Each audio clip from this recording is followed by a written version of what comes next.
The worst monsters in history never believed they were monsters. By the time the burning warship appeared above the refugee colony, nobody on EOS 9 had seen rain in almost 3 years. The tiny asteroid drifted silently at the far edge of the Perseus expanse, nearly forgotten by the rest of the galaxy. Rusted cargo shelters sat beneath dim, artificial lights. Broken solar panels rattled softly in the cold vacuum winds. Old Earth songs echoed through cracked speakers hanging beside market stalls built from ship debris and scrap metal. It wasn't much of a home, but for the survivors hiding there, it was the only place left where war still felt far away. Then the sky split open. A streak of fire tore across the darkness overhead so violently that the entire colony shook beneath it. Children screamed. Traders abandoned their carts. Refugees looked upward as burning metal ripped through the stars like a dying comet. The massive warship spun out of control, trailing black smoke and shattered pieces of glowing armor before crashing somewhere beyond the rocky cliffs outside the settlement. The impact hit like an earthquake. Dust burst through the streets. Loose cables snapped overhead. For a moment, nobody moved. Then the whispers started. Dominion vessel, military class. Someone survived. Ethan Walker grabbed his coat and flashlight before the crowd even finished panicking. Stay here, he told the old mechanic beside him. If it's Dominion, we need to know before they find us first. He crossed the settlement quickly, boots crunching over frozen dust while distant alarms echoed through the canyon. Several others followed behind him carrying rifles that looked older than they were. Nobody on EOS 9 trusted warships anymore, especially Dominion warships. The wreckage burned across nearly half a mile of cratered rock. Twisted metal glowed orange in the darkness. One of the engines still screamed as it melted into the ground. Ethan moved carefully between chunks of shattered armor plating until he noticed movement near the front section of the ship. A figure emerged slowly from the smoke. Tall, unsteady, covered in ash and silver-black armor marked with the insignia every surviving human feared more than death itself.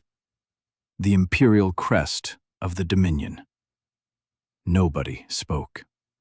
One of the refugees behind Ethan lowered his weapon immediately. Another whispered a curse under his breath. Because every person in the galaxy knew that symbol. Entire worlds had disappeared beneath it. Then the woman lifted her head. Pale skin streaked with soot. Long white hair hanging loose over damaged armor. Cold eyes scanning the area with the detached focus of someone trained to survive any battlefield. Even wounded, she carried herself like a weapon. Ethan felt the air leave his lungs as recognition spread through the group. Empress Seraphine Vale, the Butcher of Orion. The woman whose fleets had turned entire systems into graveyards. Someone behind Ethan quietly said, "No, no way." Seraphine barely looked at them. Her expression never changed. She simply stepped away from the wreckage and walked forward like the burning ship behind her meant nothing at all.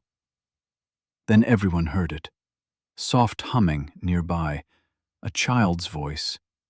Ethan turned toward the sound instinctively. Near the edge of the crater, sitting beside a cracked supply container illuminated by flickering emergency lights, a little girl remained crouched over a piece of paper, balanced on her knees.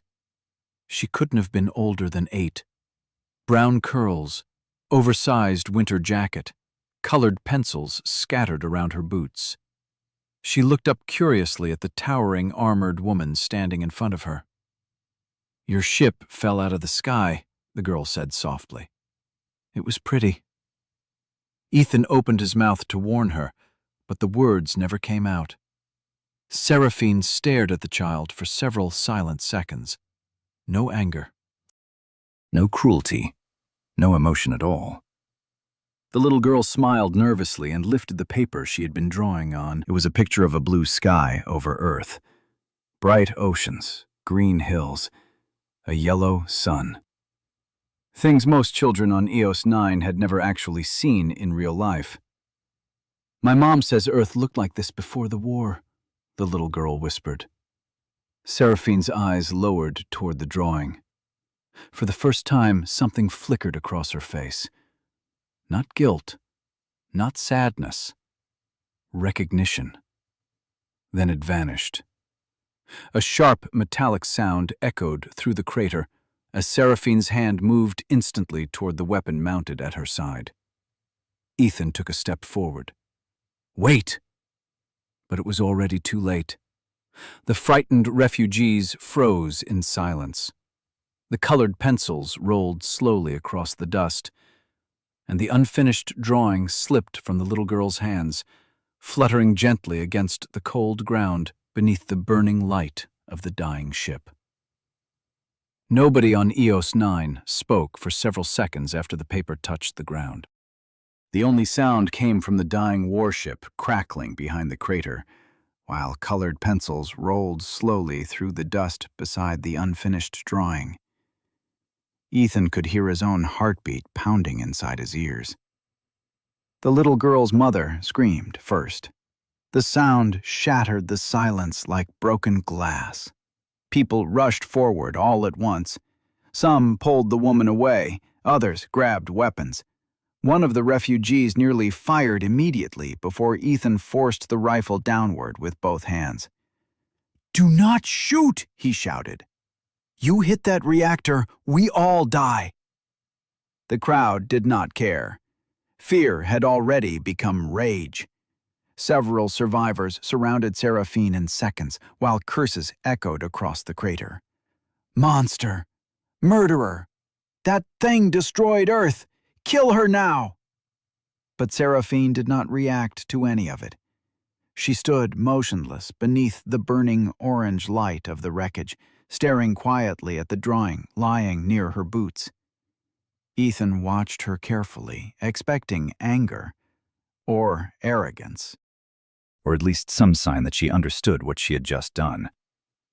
Instead, her expression remained empty, cold, detached, like her mind still existed somewhere far away from everyone else.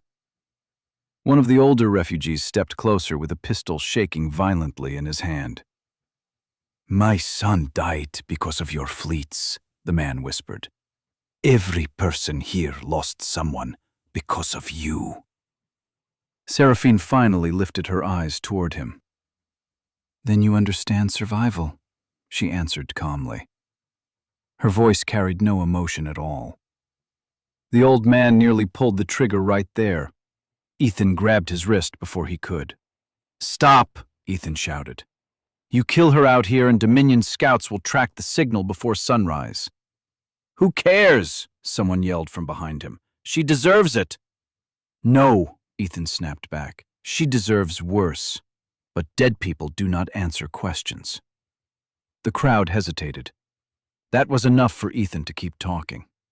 "If Dominion sent her here, then we are already in danger. If she crashed alone, we need to know why." He looked back at Seraphine carefully. Either way, killing her tonight helps nobody. The refugees hated that he was right.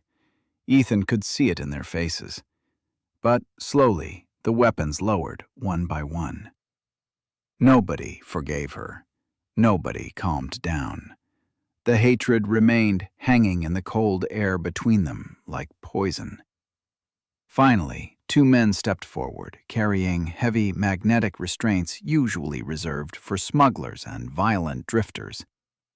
Seraphine did not resist as they locked the restraints around her wrists. She barely even looked at them. Ethan noticed something strange then. Her eyes drifted downward again toward the drawing on the ground. Not the child, the picture. The bright blue sky sketched in cheap colored pencil.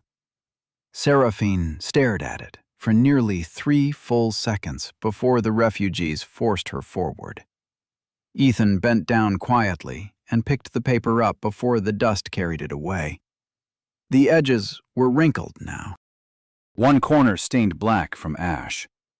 Across the bottom of the page, written in shaky handwriting, were the words, "Someday, I want to see Earth for real." Ethan folded the paper carefully and slipped it into his coat pocket. By the time they returned to the settlement, the entire colony already knew who she was.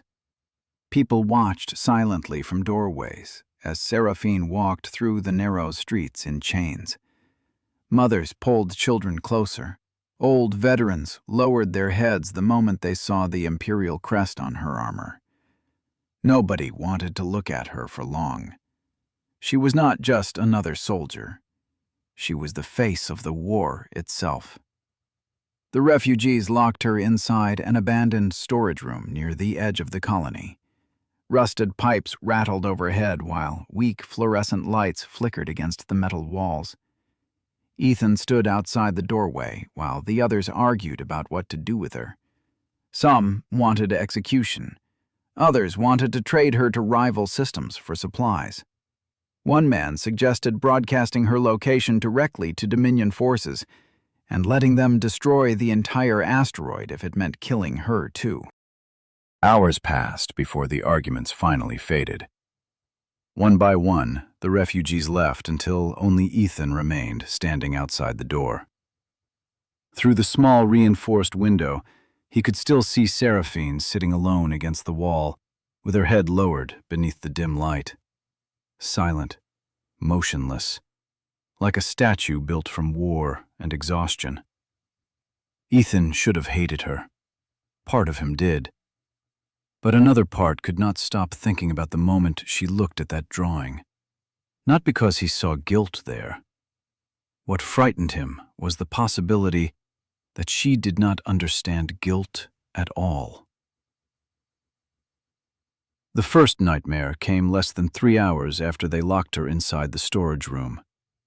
Ethan had been repairing a damaged water purifier near the eastern generators when the sound echoed through the corridor outside. Metal slammed violently against the walls. Chains rattled. Someone shouted in panic. Several refugees grabbed rifles and rushed toward the noise, while overhead lights flickered red across the narrow hallway. Ethan reached the door first. Through the reinforced glass window, he saw Seraphine pressed against the far wall, breathing heavily like someone waking from drowning underwater. One of the magnetic restraints had snapped loose from the force of her movement. Sweat clung to strands of white hair hanging across her face, while her eyes darted frantically around the room, searching for threats that did not exist. Ethan had not expected fear. Not from her. The woman who conquered entire systems looked genuinely terrified. "Open the door, and she kills all of us," somebody whispered behind him. Another refugee tightened his grip around a rusted shotgun. "I say we end this now." But Seraphine suddenly stopped moving. Her breathing slowed gradually, while her eyes focused on something lying across the floor near the corner of the room. Ethan realized what it was immediately. The drawing. Someone must have dropped it outside the storage room earlier. The paper had slid beneath the doorway unnoticed. Seraphine stared at the picture silently. Blue oceans, green hills, bright sunlight. Earth before the war. Slowly she crouched down and picked it up with trembling hands. The room became completely silent. Ethan watched her carefully through the glass. He expected indifference again, maybe curiosity.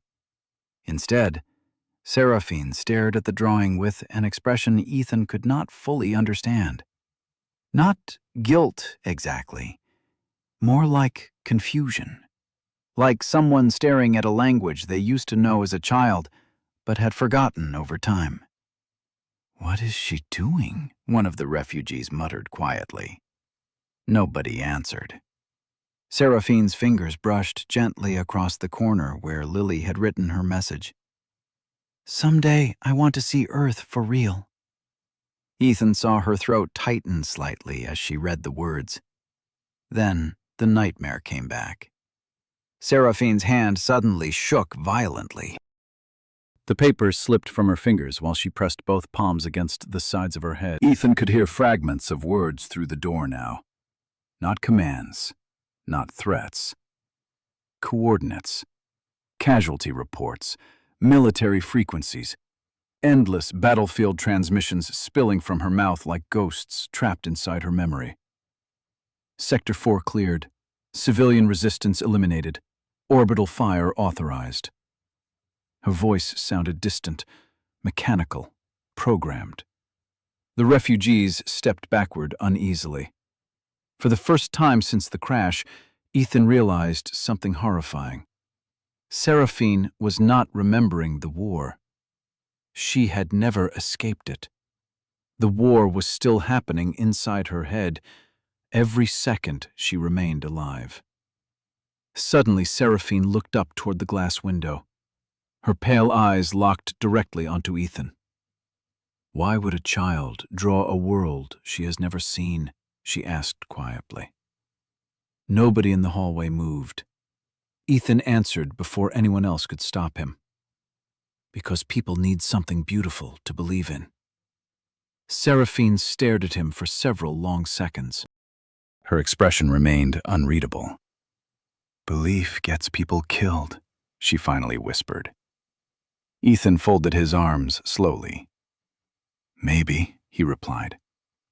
"But without it, people stop being human long before they die." The words seemed to hit her harder than any weapon could have. Seraphine looked away immediately. The refugees exchanged nervous glances behind Ethan. One of them leaned closer and whispered, "Why are you talking to her like she is normal?" Ethan did not answer right away. Because, honestly, he did not know anymore. Later that night, the colony grew quiet again. Old ventilation fans hummed softly through the settlement while weak artificial lights flickered against the metal streets outside. Ethan returned alone, carrying a small tray of food and a portable heater salvaged from the market district. The guards outside the storage room looked at him like he had lost his mind. "She does not deserve kindness," one of them muttered. Ethan stared at the closed door for a moment before answering. "No," he admitted quietly, "but maybe that is exactly why it matters." Inside the room, Seraphine remained seated against the wall exactly where he had left her. The unfinished drawing rested carefully beside her now, smoothed flat against the floor, as though she had spent hours trying to remove every wrinkle from the paper. Ethan placed the tray down near the doorway. "The heater barely works," he said, "but it is warmer than freezing to death." Seraphine looked at the machine silently. "Why are you helping me?" Ethan leaned against the wall outside the bars. For a long moment, he simply listened to the distant sound of old jazz music drifting softly through the settlement speakers somewhere far above them. "Because Lily would have hated what we become if we stopped trying." For the first time since arriving on EOS 9, Seraphine Vale had absolutely no response. 3 days passed before anyone besides Ethan willingly entered the storage corridor again. Most of the colony avoided that side of EOS 9 entirely now. People lowered their voices whenever they walked near the room holding Seraphine Vale. Children disappeared indoors whenever guards escorted supplies down the hallway. Even the settlement's old maintenance drones had been rerouted to avoid the area. Fear lingered around her like radiation. But fear alone was not what bothered Ethan anymore. It was the silence. Seraphine barely spoke unless someone addressed her directly. She never demanded freedom, never threatened anyone, never defended herself. Most nights, she simply sat beneath the flickering lights, staring at Lily's drawing resting carefully beside her bedroll, like some kind of sacred object she did not understand. Ethan noticed something else, too. Every time somebody in the hallway laughed, Seraphine would stop whatever she was doing and listen. Not casually, intently. Like the sound confused her. One evening, Ethan arrived carrying a damaged speaker unit tucked beneath one arm, along with a toolbox filled with spare wire. The colony's communal radio system had failed again after one of the outer generators overloaded during a dust storm. He sat cross-legged outside the storage room while unscrewing the speaker panel under the weak hallway lights. Seraphine watched quietly from behind the reinforced barrier. "What is that sound?" she finally asked after several minutes. Ethan glanced upward. Soft jazz music drifted faintly through another speaker deeper inside the settlement. Slow trumpet, piano, warm static crackling beneath the melody. "Music," he answered. "I know what music is," Seraphine said flatly. "No," Ethan replied while reconnecting a wire. "You know military rhythm synchronization. That is different." She frowned slightly at the comment. Ethan leaned back against the wall and listened to the song for a moment before speaking again. "The guy who runs the market district found an old Earth archive drive years ago. Thousands of songs survived the war." Seraphine tilted her head slightly. "Why preserve something useless?" Ethan actually laughed at that. "That right there explains everything wrong with your empire." Seraphine did not respond. Ethan finished repairing the speaker before turning the volume slightly higher. The trumpet filled the corridor softly now. Calm, slow, human. Seraphine remained perfectly still while listening. Ethan noticed her shoulders slowly lowering as the music continued. The constant tension in her posture eased little by little without her seeming to realize it. "This song is over 400 years old," Ethan said quietly. "People on Earth used to play it in small bars after work. Why? Because life was hard even before the galaxy started killing itself." Seraphine stared at the floor thoughtfully. "In the Dominion, music exists only for ceremony, mourning, or military command." Ethan nodded once. "Yeah, humans sing for completely stupid reasons, too." For the first time, Seraphine looked genuinely confused. "Explain." Ethan smiled faintly. "People sing while cooking, cleaning, driving, falling in love, getting drunk. Some people sing because they are sad, some because they are happy. Sometimes they sing because they do not know how else to survive the day." Seraphine looked back toward the speaker again. Ethan could almost see her trying to process the idea. The most feared woman in the galaxy had probably commanded fleets larger than entire planets. Yet the concept of someone singing while washing dishes seemed impossible to her. The thought would have been funny if it was not so tragic. A few minutes later, Ethan noticed movement inside the room. Seraphine had carefully unfolded Lily's drawing again. She studied the bright blue sky for several silent moments while the jazz music continued drifting softly through the corridor. Then she asked a question so quietly, Ethan almost missed it. "Did Earth truly look like this?" Ethan stopped moving. "Before the war?" he asked. Seraphine nodded once. Ethan stared at the drawing resting in her hands. "My grandfather used to tell me stories," he said slowly. "Blue oceans, forests stretching for miles, rain that smelled clean, real sunlight instead of artificial lamps." Seraphine lowered her eyes toward the paper again. "I have only seen Earth burning." Ethan felt something heavy settle inside his chest after hearing that. Not anger this time, just exhaustion. "Yeah," he whispered.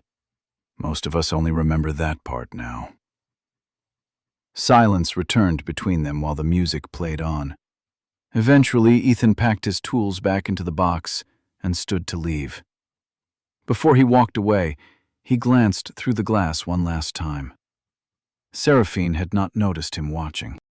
She was tracing one finger slowly across the blue sky Lily had drawn, her expression distant and unreadable beneath the dim light, while the old earth music echoed softly through the hallway, like something from another lifetime.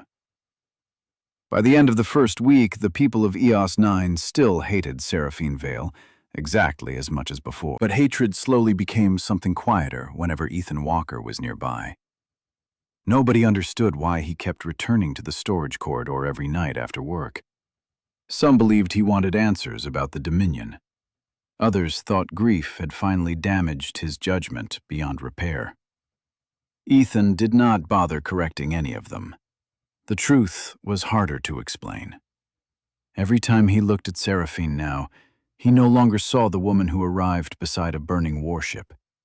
He saw someone standing in the ruins of herself without knowing how to leave them.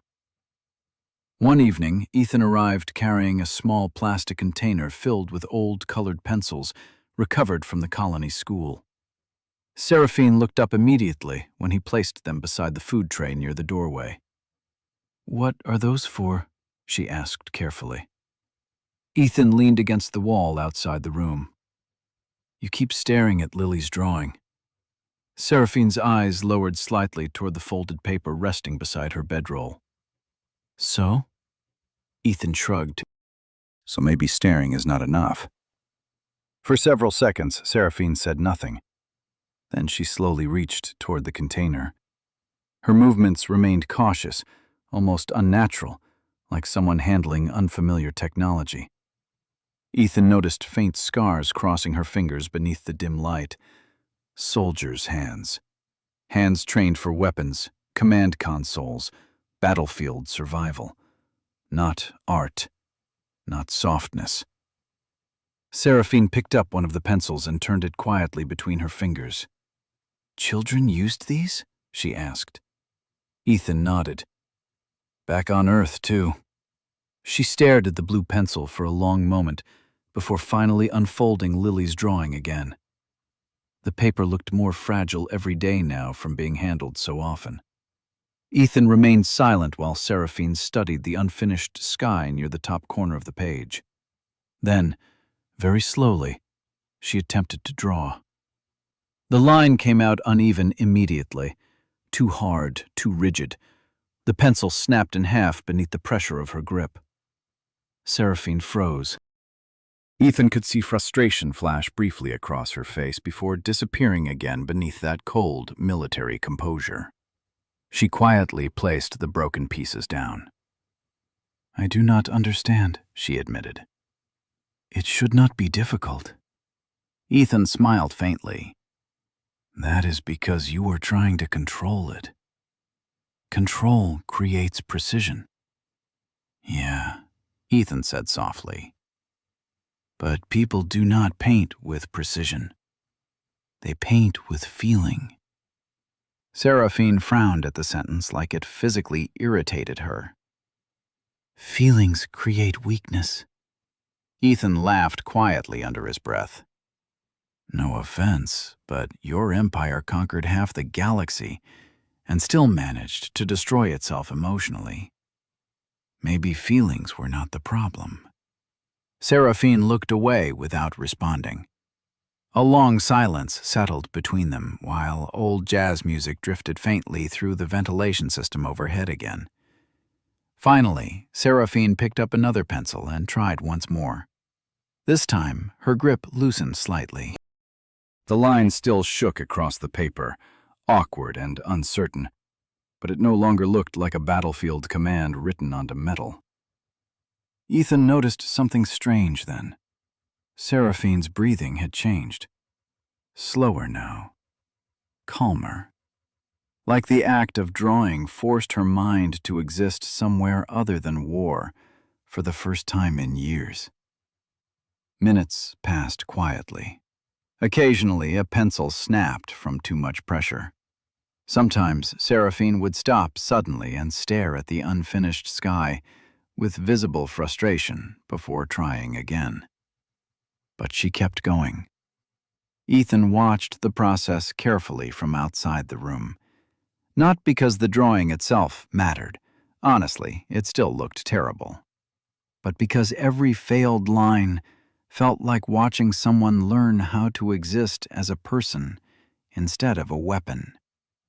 At one point, Seraphine suddenly stopped moving again. Ethan noticed her eyes fixed on one section near the bottom corner of the page, where Lily had drawn a small yellow sun above the horizon. "What does it mean?"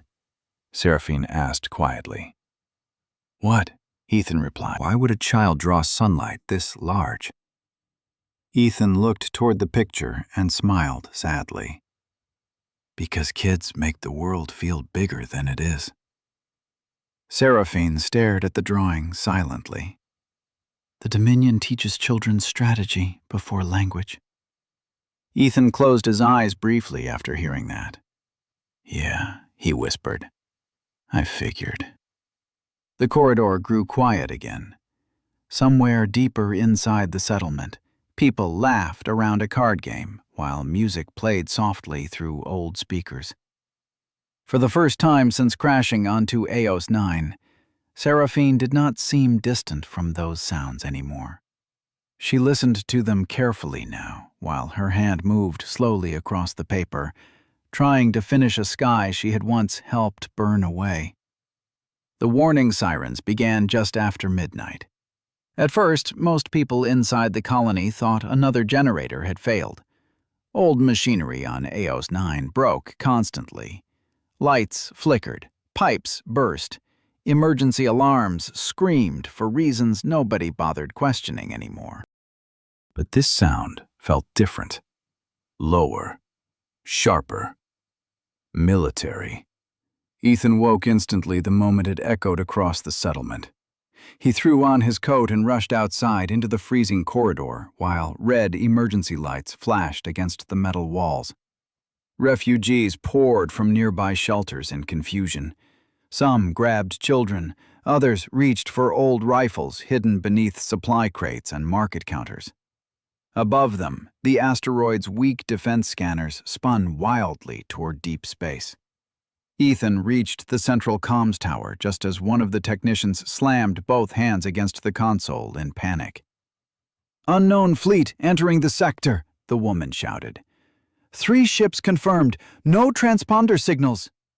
Another worker looked pale beneath the flashing lights. "Military formation." Ethan felt cold settle into his stomach immediately. Dominion. The room exploded into noise around him. People started shouting over each other, while frightened voices echoed through the tower. "How did they find us?" "We stayed hidden for years. This is because of her." Ethan closed his eyes briefly. He already knew what came next. Within minutes, the entire colony did too. By the time Ethan reached the storage corridor again, an angry crowd had already formed outside Seraphine's room. Some carried tools, others carried weapons. Nobody looked frightened anymore. Fear had finally transformed into blame. "You brought them here," someone screamed through the reinforced door. "Everything was fine before you crashed onto this rock. My family survived 2 wars just to die because of you." Another woman threw a metal ration container against the door hard enough to leave a dent. Food spilled across the floor near the bars. Seraphine remained seated against the wall inside the room without moving. The unfinished drawing rested beside her exactly where Ethan had last seen it. Her expression looked strangely calm now, almost resigned, as though this moment had been inevitable from the beginning. Ethan pushed through the crowd carefully. "Back up," he ordered. Nobody listened. One of the refugees pointed directly toward Seraphine with shaking hands. "She is the reason Dominion found us." Ethan looked toward the comms tower visible through the distant hallway windows. "We do not know that yet." "Do not lie to us," another man snapped. Her ship transmitted a distress beacon during the crash. Ethan froze. Slowly, he turned back toward Seraphine. For the first time since meeting her, uncertainty crossed his face. "Is that true?" he asked quietly. Seraphine did not answer immediately. Then she lowered her eyes toward the floor. "Automatic emergency systems activated during impact," she admitted calmly. "I disabled them after the crash." The corridor erupted instantly. People shouted over each other again, while more objects slammed against the storage door. Ethan felt anger rise inside his chest before he could stop it. "You knew they could trace you?" he asked. Seraphine finally looked up at him directly. "Yes. And you never warned us?" Her silence answered the question before she spoke. Ethan stared at her in disbelief. For days he had defended her against everyone else in the colony. He had convinced himself there was still something human buried beneath all the death and war inside her. But now innocent people were terrified because of a signal she failed to mention. One of the older refugees shoved Ethan backward angrily. "Still want to protect her now?" the man hissed. "Look around you." Ethan turned toward the crowd. Mothers held frightened children close, while armed guards rushed through the settlement, preparing barricades near the outer docks. Panic spread through every corridor of EOS 9 like wildfire. All because Dominion ships were coming. All because Seraphine Vale had crashed into their lives. The old mechanic from the generator district suddenly stepped forward, carrying a scanner tablet. "Estimated arrival?" Ethan asked quickly. The mechanic swallowed hard. "Less than 18 hours. The corridor fell silent again after hearing that. 18 hours. Not enough time to evacuate. Barely enough time to prepare defenses. Seraphine looked toward the terrified refugees outside her room with an expression Ethan could not fully read anymore. Not coldness this time. Something heavier. "They are not coming to rescue me," she said quietly. "Then why are they here?" Ethan demanded. Seraphine's voice dropped almost to a whisper. "Because the Dominion does not allow symbols to disappear." Nobody spoke after that. Every person standing there understood exactly what she meant. Seraphine Vale was not merely a commander. She was an empire's greatest weapon. And now that weapon had fallen into human hands. Somewhere beyond the stars, an entire fleet was already moving toward EOS 9 to erase every trace of that failure.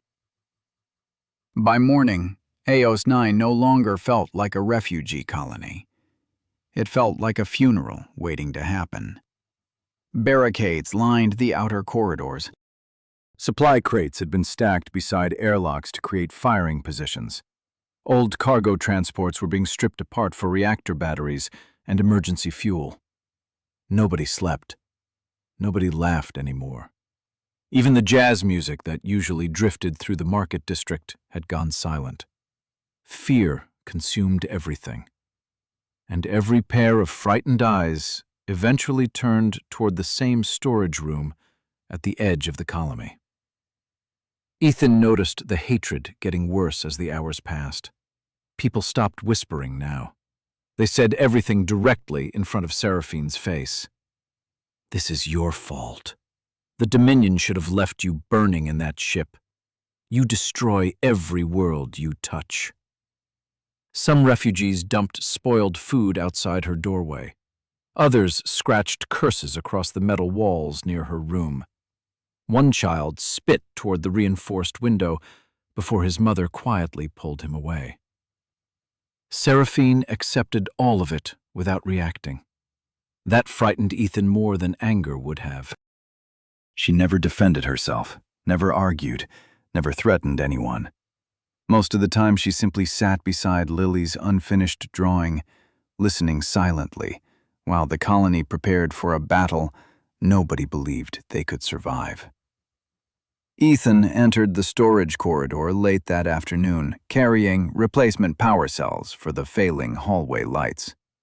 The moment people saw him walking toward Seraphine's room, the atmosphere changed immediately. "You still protecting her?" someone asked bitterly from across the corridor. Ethan ignored the comment and kept walking. Another refugee stepped directly into his path. "You know what she did to Lily?" the man snapped quietly. "You know she brought Dominion here." Ethan stopped moving. "I know," he answered. "Then why are you still helping her?" Ethan looked toward the reinforced window at the far end of the hallway, where Seraphine remained seated alone beneath the flickering lights. "Because I do not think anybody ever taught her how to be anything else." The refugee stared at him like he had gone insane. "That does not excuse what she did." "No," Ethan admitted softly. "It does not." He moved past the man before the conversation could continue.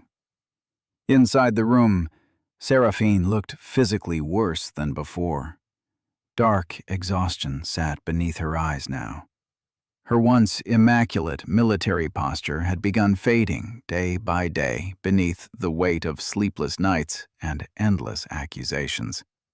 Yet somehow she still carried herself with quiet dignity, even while the colony treated her like a curse. Ethan placed the replacement power cells near the heater unit. "The defense scanners picked them up again," he said quietly.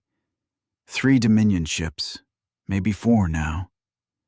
Seraphine lowered her eyes. "Then they accelerated after identifying my signal." Ethan leaned against the wall. "How long until they arrive?" 12 hours, at most." Silence filled the room again. Ethan noticed Lily's drawing resting beside Seraphine, exactly where it always was now. Except something had changed. A small section of the sky near the top corner had been carefully filled in with blue pencil. Uneven, shaky, imperfect, but softer than before.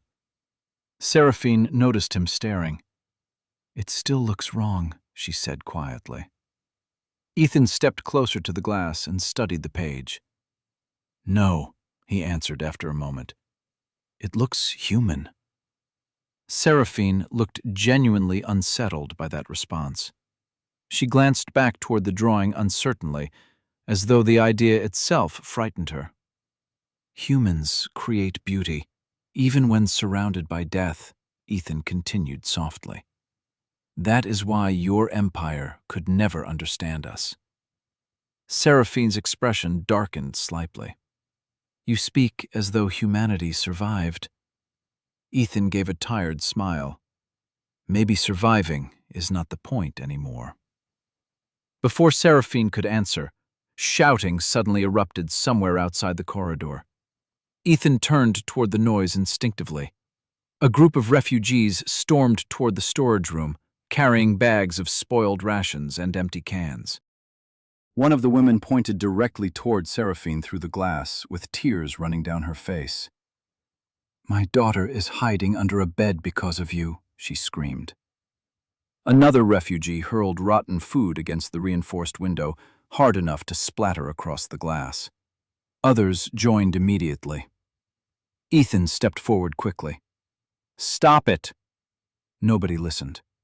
Years of fear and grief finally exploded all at once inside that narrow hallway. People shouted about lost families, burned worlds, children buried beneath falling cities. Seraphine sat silently through every word. She never once looked away from them. Not until one small object rolled slowly across the floor beneath the doorway and stopped near her boots. A single yellow-colored pencil, the same shade Lily had used to draw sunlight. The corridor slowly fell quiet again after that. One by one, the refugees backed away, breathing heavily beneath the flickering red emergency lights. Ethan looked toward Seraphine through the stained glass. She had picked up the pencil carefully with both hands now, staring down at it with an expression so tired and broken that Ethan almost did not recognize her anymore. For the first time since crashing onto Eos 9, the most feared woman in the galaxy finally looked exactly like what she truly was. Not a conqueror, not an empress, just someone carrying more ghosts than one soul was ever meant to survive. The Dominion fleet entered visual range 6 hours later. Massive shadows appeared beyond the asteroid field, like silent predators drifting through the darkness. From the upper observation decks of Eos 9, people could already see the cold blue engine lights moving slowly between the stars. Panic spread through the colony all over again. Families rushed supplies into underground maintenance tunnels, while guards reinforced the outer docking gates with scrap metal and mining equipment that would never survive a real military assault. Everybody knew it. They were not preparing to win. They were preparing to delay the inevitable. Ethan spent most of the night helping move children and elderly refugees into safer sections beneath the settlement. Every few minutes, another alarm echoed through the asteroid corridors, while outdated defense systems struggled to lock onto approaching targets. Nobody on Eos 9 had proper weapons for this kind of battle. The colony had survived by hiding, not fighting. By the time Ethan finally returned to the storage corridor near dawn, exhaustion burned behind his eyes. The hallway lights flickered weakly overhead, while distant sirens continued humming throughout the colony. He expected to find Seraphine sitting motionless against the wall again.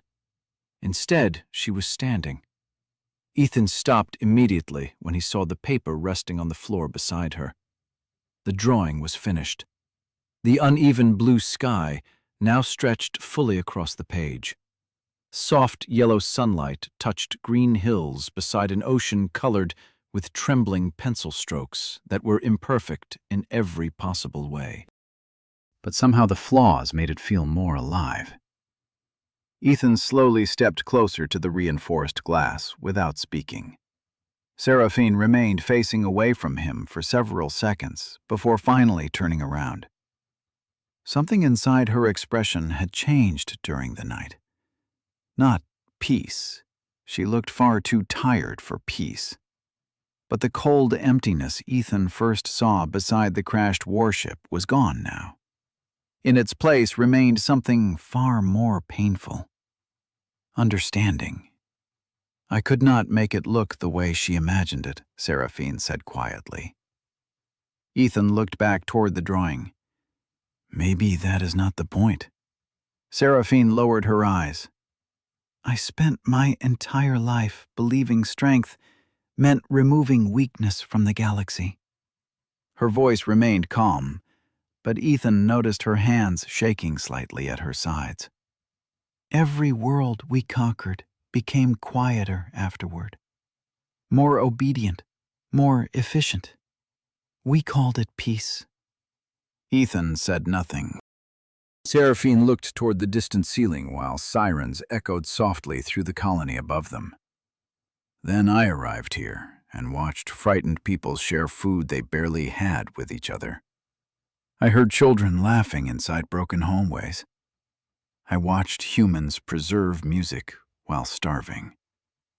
Her voice weakened slightly after that. I did not understand any of it. Ethan leaned against the wall quietly. You still do not completely understand it. To his surprise, Seraphine nodded once. No, she admitted softly. But Lily did. Silence settled between them for several long seconds. Finally, Seraphine stepped closer toward the reinforced barrier separating them. Ethan noticed she was holding something folded carefully in one hand. She slid it gently beneath the narrow gap beneath the door. Ethan bent down slowly and unfolded the paper. At the bottom corner of Lily's completed drawing, written in unsteady handwriting, were two simple words. I am sorry. Ethan stared at the message quietly, while emotion tightened inside his chest. He looked back up toward Seraphine. "She was 8 years old," he whispered. Seraphine closed her eyes briefly. "I know." There was no defense in her voice anymore, no justification. Just grief. Real grief. For the first time, Ethan truly understood what terrified him most about her transformation. Seraphine Vale had finally begun feeling the weight of everything she had done across the galaxy. And now, she would have to carry it forever.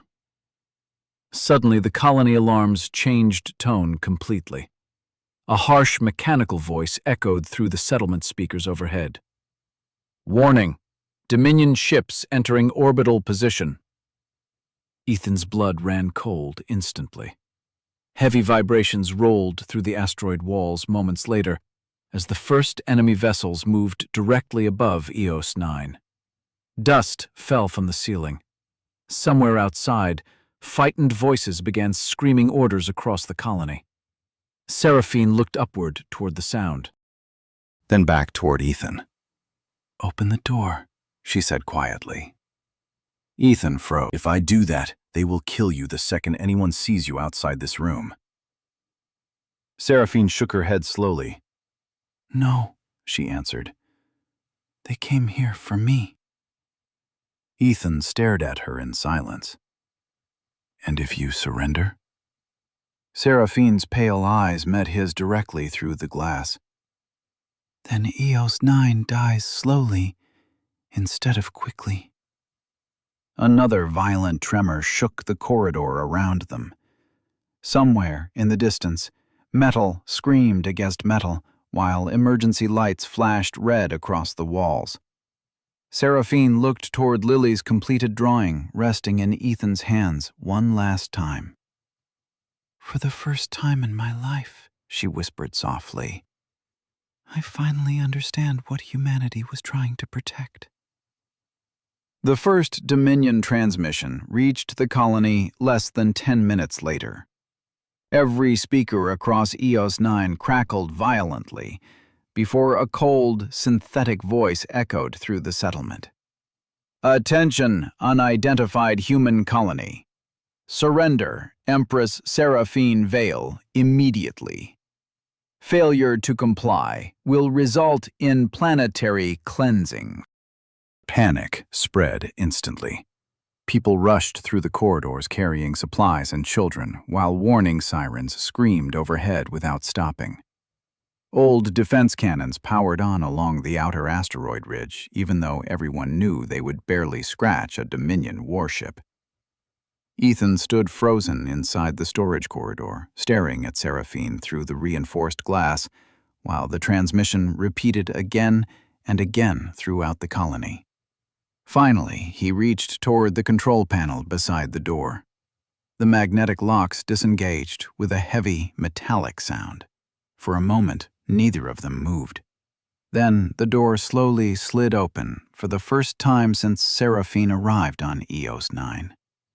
She stepped forward carefully into the corridor, while red emergency lights flickered across her pale face and damaged armor. Ethan noticed several nearby guards immediately raising weapons toward her again. Fear returned to the hallway instantly. But Seraphine ignored every gun pointed in her direction.